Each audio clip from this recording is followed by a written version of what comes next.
नमस्कार, मैं हूं आपके साथ सोनम रावण की शुरुआत करते हैं। देहरादून में मुख्यमंत्री पुष्कर सिंह धामी ने मुख्यमंत्री कैंप कार्यालय में सचिवालय एथलेटिक्स एंड फिटनेस क्लब की द्विवार्षिक पत्रिका एक संकल्प सभी के बेहतर स्वास्थ्य के लिए विमोचन किया। वहीं इस दौरान उन्होंने क्लब के स्वास्थ्य जागरूकता और फिट जीवन शैली को बढ़ावा देने वाले प्रयासों की सराहना की है। सीएम ने कहा है कि स्वस्थ शरीर और स्वस्थ मन बेहतर कार्यक्षमता और सकारात्मक जीवन का आधार है।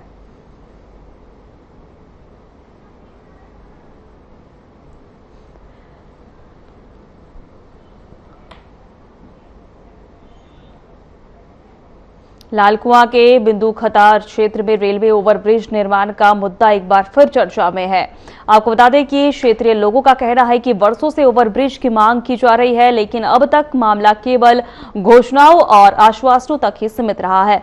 सुरक्षित विकल्प न होने के कारण रोजाना बड़ी संख्या में लोग रेलवे ट्रैक पार करने को मजबूर हैं, जिससे दुर्घटना का खतरा बना रहता है। अजय भट्ट का कहना है कि ओवरब्रिज निर्माण को लेकर तैयारियां चल रही है और जल्द ही इस दिशा में काम शुरू किया जाएगा, जिसमें लोगों को जाम और परेशानी से राहत मिल सकेगी।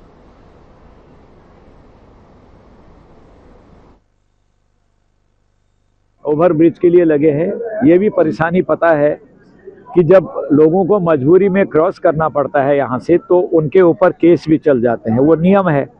रेलवे विभाग से हमने कहा है कि कम से कम यहाँ की सर्कमस्टेंसेस को देखते हुए, क्योंकि जनता उस तरफ है, कभी कभी किसी की बस छूट रही होती कहीं जाने को, या एग्ज़ाम देने बच्चों को जाना होता है, तो ऐसे में मजबूरी हो जाती है। तो इसके लिए ओवरब्रिज कैसे बनेगा, वो डिपार्टमेंट अपनी तैयारी कर रहे हैं।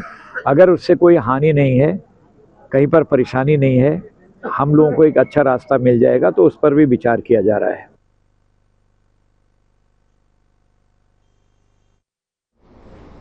उत्तराखंड में बेमौसम बारिश और ओलावृष्टि से किसानों की फसलों को भारी नुकसान पहुंचा। कृषि मंत्री गणेश जोशी ने कहा कि प्रभावित क्षेत्रों का सर्वे पूरा कर लिया गया है और भारत सरकार के मानकों के अनुसार किसानों को मुआवजा दिया जाएगा। उन्होंने कहा है कि सरकार किसानों के साथ खड़ी और नुकसान की भरपाई सुनिश्चित की जाएगी।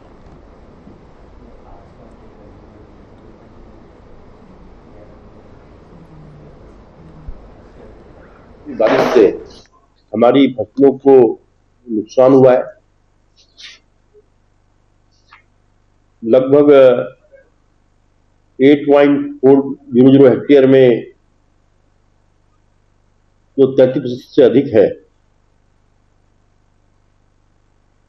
वर्षा से नुकसान हुआ है, उसको भारत सरकार के मानक के अनुरूप मुआवजा दिया जाएगा। इसी प्रकार जो भूमि है उसमें 48,10 हेक्टेयर में हुआ है और 292 किसान इससे प्रभावित हुए। इसी प्रकार हॉर्टिकल्चर में 1471.15 हेक्टेयर में नुकसान हुआ है।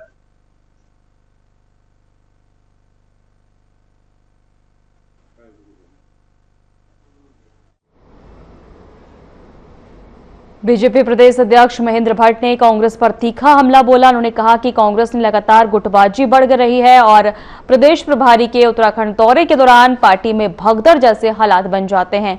भट्ट ने आरोप लगाया है कि कांग्रेस नेता भाजपा को बदनाम करने की कोशिश करते हैं, लेकिन हर बार असफल रहते हैं। उन्होंने कहा है कि चंपावत प्रकरण के बाद जनता कांग्रेस की राजनीति को समझ चुकी है और प्रभारी के हर दौरे में नेता दूसरी पार्टियों में शामिल हो जाते हैं।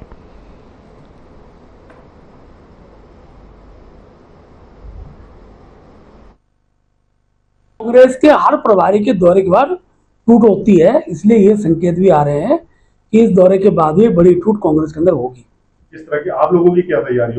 नहीं, हम क्यों तैयारी करें? हम तो जिस बात को बोलते हैं वो प्रमाणित के आधार पर धार पर उतरती है और कोशिश की जाती है। कांग्रेस के प्रभारी द्वारा कोशिश होती है कि उनको एकता लाई जाए, लेकिन कांग्रेस की प्रभारी जब खुद ही गुट में बैठी होती हैं तो स्वयं से उस गुट का और जो बढ़ावा है उसका दुष्परिणाम दिखाई देता है। प्रधानमंत्री नरेंद्र मोदी की ओर से ईंधन, बिजली, पानी और खाद्य तेल की बचत कराने की अपील का असर अब उत्तराखंड में भी दिखाई देने लगा है। वहीं भाजपा नेता और कार्यकर्ता अब दोपहिया वाहनों व सार्वजनिक परिवहन न अधिक उपयोग कर रहे हैं। भाजपा प्रदेश अध्यक्ष महेंद्र भट्ट ने कहा है कि प्रधानमंत्री जो कहते हैं देश की जनता उसका अनुसरण करती है। उन्होंने कहा है कि कैबिनेट मंत्री से लेकर आम कार्यकर्ता तक अब संसाधनों की बचत को लेकर जागरूकता दिखा रहे हैं।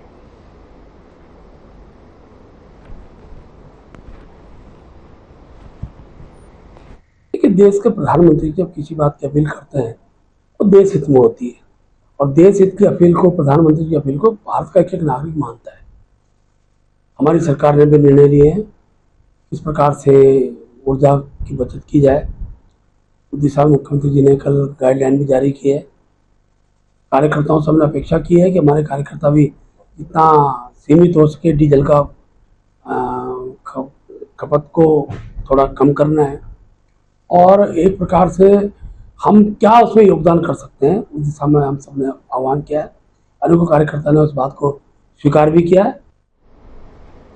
पश्चिम एशिया में बढ़ते तनाव और संभावित युद्ध की आशंकाओं के बीच प्रधानमंत्री नरेंद्र मोदी की ईंधन बचाने की अपील का असर अब देहरादून में भी दिखाई देने लगा है। कई भाजपा नेता अब 4 पहिया वाहनों की जगह 2 पहिया और इलेक्ट्रिक वाहनों का उपयोग करते नजर आ रहे हैं। नेताओं का कहना है कि मौजूदा परिस्थितियों में सभी नागरिकों को ईंधन की बचत करनी चाहिए और देश हित में योगदान देना चाहिए। भाजपा नेताओं ने सार्वजनिक परिवहन, कारपूलिंग और ऊर्जा संरक्षण जैसे उपाय अपनाने पर भी जोर दिया है।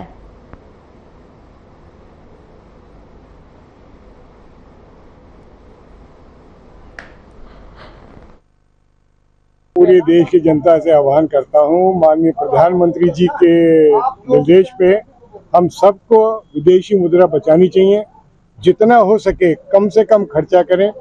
अगर पूरे देश में 25% भी मुद्रा बचा पाए तो बहुत देश का हित होगा, और देश के हित में हम सबको ये चीज अनुसरण करना चाहिए। हमारे यशस्वी प्रधानमंत्री जी द्वारा विश्व की स्थिति को देखते हुए, विश्व के संकट को देखते हुए जिस प्रकार से भारत को इस संकट से बचाना है, चाहे वो किसी भी प्रकार का संकट हो, आर्थिक संकट हो, चाहे हमें विदेशी मुद्रा की हम बात करें, उसको हम अपने भारत में रोकने के लिए ये सब भावनाओं को ओतप्रोत होते हुए और उनकी बातों को आम जनता के मन की बात समझते हुए मैंने भी एक इलेक्ट्रिक स्कूटर खरीद दिया है। और मेरा प्रयास है कि आने वाले समय में हफ्ते में कम से कम मैं 3, 4 या 5 दिन डीजल का कम प्रयोग करूंगा, गाड़ी का 4 व्हीलर का कम प्रयोग करूंगा और 2 व्हीलर पे चलूंगा। उत्तराखंड में ऊर्जा और ईंधन बचत को लेकर अब राजनीतिक बयानबाजी जो है तेज हो गई है। आपको बता दें कि मुख्यमंत्री पुष्कर सिंह धामी की अध्यक्षता में हुई कैबिनेट बैठक में ऊर्जा संरक्षण को लेकर कई अहम फैसले लिए गए हैं, जिसके बाद भाजपा नेता 2 पहिया और ई वाहनों के इस्तेमाल को बढ़ावा देने की बात कह रहे हैं। वहीं कांग्रेस प्रदेश प्रवक्ता शिषपाल सिंह बिष्ट ने कहा है कि दिखावे बताते हुए कहा कि भाजपा को पहले खुद उदाहरण पेश करना चाहिए। इस पर भाजपा प्रदेश प्रवक्ता कमलेश नमन ने पलटवार किया है। वहीं कांग्रेस केवल नकारात्मक राजनीति कर रही है।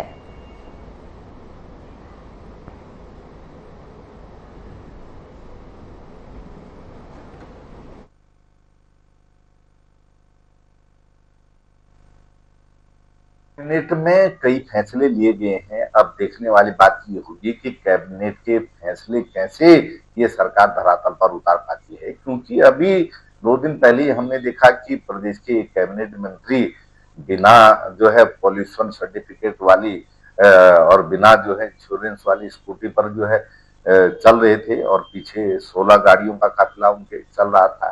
तो ये जो है दिखाने की राजनीति और यथार्थ राजनीति में बड़ा भारी अंतर है। और निश्चित तौर पर जो है भाजपा के जितने बड़े नेता हैं, मंत्री हैं, प्रदेश के बड़े अधिकारी हैं, उनको जो है सरकार, देखिए देश पहले है और देश प्रत्येक नागरिक के लिए पहले है। मुझे लगता है कि जिस राष्ट्र हित की हम बात कर रहे हैं, जिस राष्ट्र की हम बात कर रहे हैं, विकसित भारत बनाने की बात कर रहे हैं, तो उसके लिए अगर गिलहरी की तरह प्रत्येक नागरिक का थोड़ा थोड़ा भी अंश मदद में मिलेगा तो मुझे लगता है कि हमारा देश, हमारा भारत बहुत मजबूत होगा। और इसीलिए देश के प्रधानमंत्री जी ने जब अपील की तो प्रत्येक नागरिक के मन में देश के प्रति जो भाव है, जो भावनाएं हैं, वो कहीं ना कहीं देखने वाला है और सब लोग सहयोग के लिए, मदद के लिए आगे आते हैं। और ये पहली बार नहीं हुआ है। जाहिर सी बात है कि जिनकी आप बात कर रहे हैं कांग्रेस के वो लोग, वो अपना अगर पिछला इतिहास उठा करके देख ले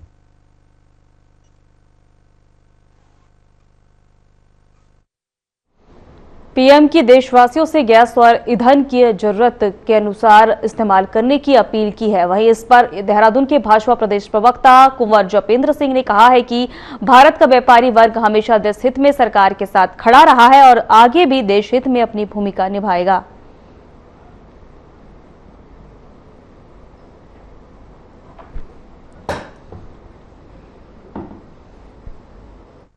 जितना भी हमारा व्यापारी वर्ग है, केवल सराफा व्यापारियों की ही नहीं हम बात करेंगे, जितना भी हमारा भारतवर्ष में व्यापारी वर्ग है, उसने हमेशा राष्ट्र के प्रति अपने समर्पण और भरोसे की मिसाल कायम की है। और जब जब भारतवर्ष पर संकट आया है तो ये व्यापारी वर्ग ही, वो चाहे किसी भी वर्ग के हों, व्यापारी वर्ग का इस देश की प्रगति में, इस देश के प्रगति की गति में बहुत बड़ा योगदान है। और अपनी राष्ट्रीयता के साथ व्यापारियों ने हमेशा अपने व्यापारी धर्म का पालन।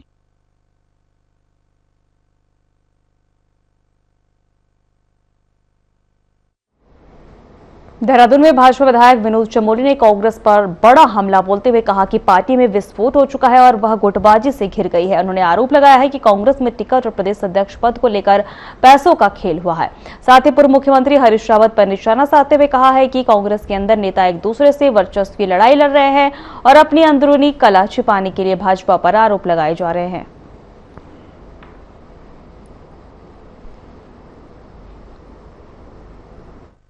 देखिए, कांग्रेस का तो विस्फोट हो ही चुका है। आपने देखा कि वहां टिकट बेचने की बात हो रही है, वहां प्रदेश अध्यक्ष हटाने के लिए 25 लाख रुपए दे दिए गए। बाकायदा देने की बात नहीं हो रही है, दे दिए गए। कोई नकली कनिष्ठ कोई है जो राहुल गांधी का पीए बनकर और उस कांग्रेस के उस दायरे में घूम रहा है जिसने 25 लाख रुपए तक ले लिए, उसका बाकायदा पर्दाफाश हुआ है। वहां अध्यक्ष को हटाने के लिए पैसे दिए जाते हैं, वहां टिकट देने के लिए पैसे दिए जाते हैं, वहां हरीश रावत जी स्टोरी प्लॉट करते हैं, बाद में उनकी एंट्री होती है, वो कहते नहीं मैं तो अध्यक्ष के साथ हूं।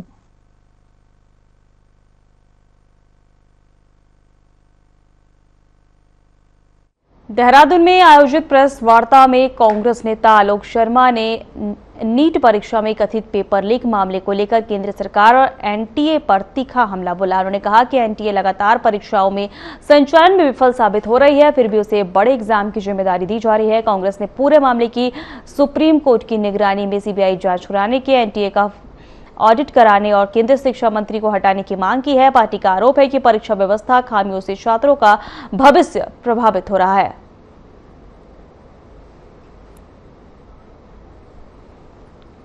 देखिए, नीट नहीं नीलामी है और पूरी की पूरी भाजपा की कारस्तानी। एनटीए जो नेशनल टेस्टिंग एजेंसी है वो एक एनजीओ है जो 2017 में बनी और उसमें तमाम भाजपा और आरएसएस से जुड़े हुए लोग काबिज रहे। दुर्भाग्य यह है कि जिस ऑर्गेनाइजेशन के माध्यम से लगातार एग्जाम फेल होते चले गए, उसको किसने ऑथराइज किया, किसने ताकत दी कि आप इतने बड़े बड़े एग्जाम करेंगे? क्या मिनिस्ट्री ऑफ एचआरडी ने दिया? क्या पीएमओ ने दिया? क्या कैबिनेट ने दिया? हमारी कुछ मांगे हैं। सबसे पहली मांग है कि एनटीए को स्क्रैप कर देना चाहिए, इसको बंद कर देना चाहिए। इसका फॉरेंसिक फाइनेंशियल। उत्तराखंड में चलाए जा रहे ऑपरेशन प्रहार के तहत अब तक 1400 से ज्यादा अपराधियों को गिरफ्तार किया गया है। डीजीपी दीपम सेठ ने अभियान की हाई लेवल समीक्षा करते हुए कार्रवाई तेज रखने के निर्देश दिए हैं। अभियान के दौरान 40,000 से ज्यादा लोगों का सत्यापन किया गया है, जबकि 15,000 वाहनों के चालान और 2,000 वाहन सीज किए गए हैं। वहीं ड्रंक एंड ड्राइव पर 900 से ज्यादा लोगों को गिरफ्तार किया गया है। 4 धाम यात्रा से जुड़े 200 फर्जी लिंक ब्लॉक किए गए हैं।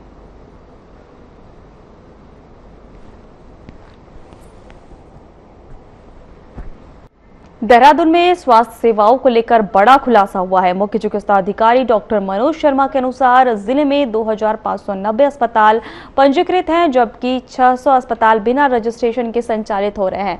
विभाग की ओर से मौके दिए जाने के बावजूद केवल 10 अस्पतालों ने पंजीकरण के लिए आवेदन किया है। जांच के दौरान कई अस्पतालों में कमियां मिलने पर नोटिस जारी किए गए, लेकिन अभी भी कई अस्पताल नियमों की अनदेखी कर रही है।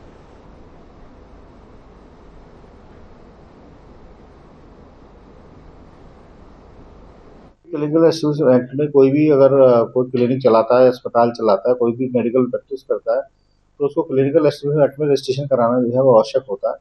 तो अभी तक अगर हम पूरे टोटल अपने रजिस्ट्रेशन की बात करें अपने जिले में, अब तक तो हमारे पास जो 2590 इसमें रजिस्ट्रेशन अभी तक हुए हैं क्लिनिकल एस्टिमेशन एक्ट के अंतर्गत, जिसमें से लगभग जो 490 के करीब जो अस्पताल हैं वो बंद भी हो गए हैं बीच बीच में, या तो उनके हमने निरस्त कर दिए हैं रजिस्ट्रेशन क्योंकि उन्होंने रिन्यूअल नहीं कराया, या वो उन्होंने ये सूचना दी है कि हम अपना हॉस्पिटल जो है वो बंद कर रहे हैं।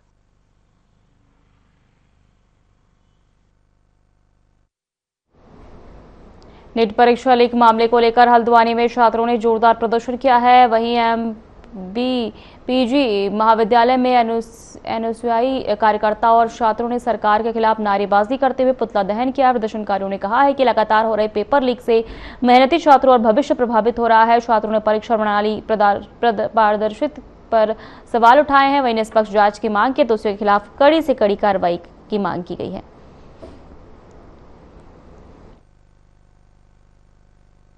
इसलिए करा गया है क्योंकि यहाँ से बहुत बच्चे इस नीट की परीक्षा में बैठे हैं।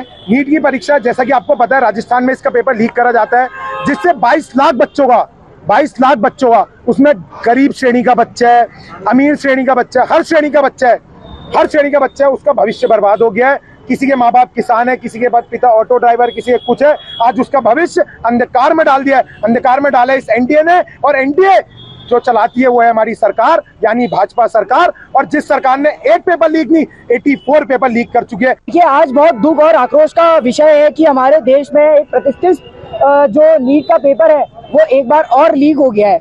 ये एक बार नहीं है, कई बार लीक होते जा रहा है। तो आप देख सकते हैं कि सरकार रोजगार तो दे नहीं पा रही है और जो बच्चे हैं उनके भविष्य के साथ खिलवाड़ कर रही है। जो बच्चे जो छात्र हैं वो दिन रात एक करते हैं, सालों इंतजार करते हैं कि परीक्षा आएगी, हम डॉक्टर बनने का सपना देखते हैं। वो जो छात्र हैं वो डॉक्टर बनने का सपना देखते हैं। उनके सपनों को ये जो लोग हैं, ये जो कोई लोग हैं, वो लोग उनके सपनों को चूर चूर करने का काम करते हैं। देहरादून में 11 मई को परेड ग्राउंड स्थित पानी की टंकी पर चढ़कर प्रदर्शन करने के मामले में ज्योति रौतेला और अन्य लोगों के खिलाफ जो है डालनवाला कोतवाली मुकदमा दर्ज किया गया है। पुलिस के अनुसार प्रदर्शनकारियों को कई बार समझाने के बावजूद वे नीचे नहीं उतरे और लगातार दबाव बनाने का प्रयास कर रहे हैं। वहीं प्रदर्शन के दौरान नीचे भीड़ और धरना प्रदर्शन के कारण सुरक्षा व्यवस्था प्रभावित हुई। पुलिस का कहना है कि प्रदर्शनकारियों द्वारा खुद को नुकसान पहुंचाने की धमकी किए जाने के विभिन्न धाराओं में कार्रवाई की गई है।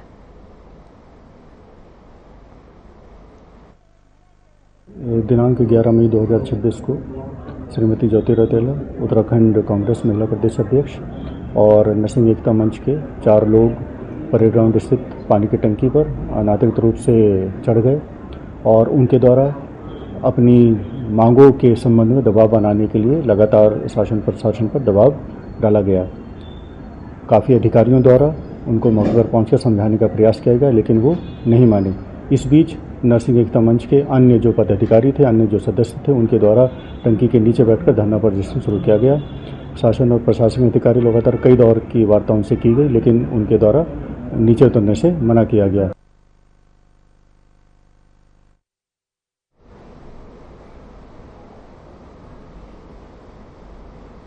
फिलहाल हमारे खास बुलेटिन में इतना ही। नमस्कार।